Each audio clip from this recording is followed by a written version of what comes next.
invasori crudeli, vivi gattotta fit, a onda gattameli, ci infundi sul beat, e non si intendi grido, ni voci de lamento, e puro a su scramento, c'è de s'arrebellare.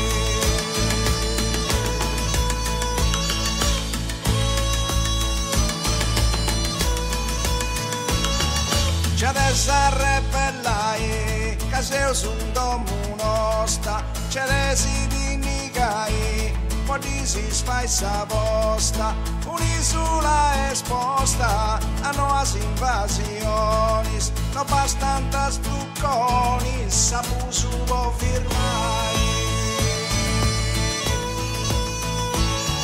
Si non vuole un sinterro, te gusta de ratigna, te durrisi de ferro, non prenga un sa sardegna. Si non vuole un sinterro, te gusta de ratigna, te durri de ferro, non prenga un sa sardegna.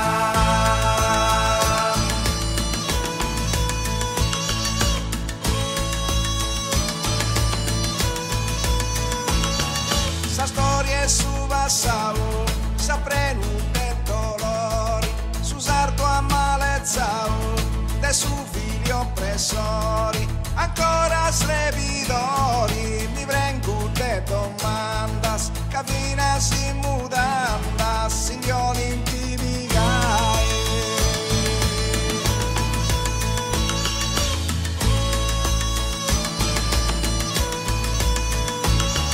Da verdi sa battalla, su popolo brazzeu, diventa pizzialla, o pillone de niu, ma si che raduniu, con forza e con onori, su colonizzatori, ci vodi disturbare.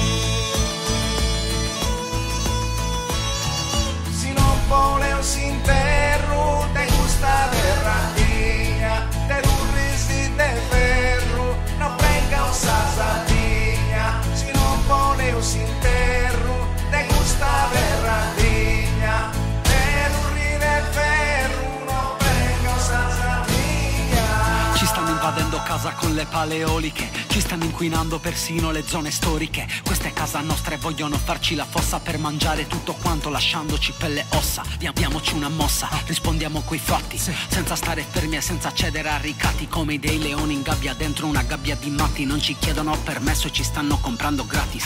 Quando arriva un turista gli diamo l'indicazione, ma non siamo mai d'accordo con la colonizzazione. Noi che stiamo sempre al caldo ad ogni cambio di stagione, vogliamo stare lontano dalla contaminazione. Si non vuole un sinterro, te gusta de ratigna, te durrisi de ferro, non venga un sa sardegna. Si non vuole un sinterro, te gusta de ratigna, te durrisi de ferro, non venga un sa sardegna.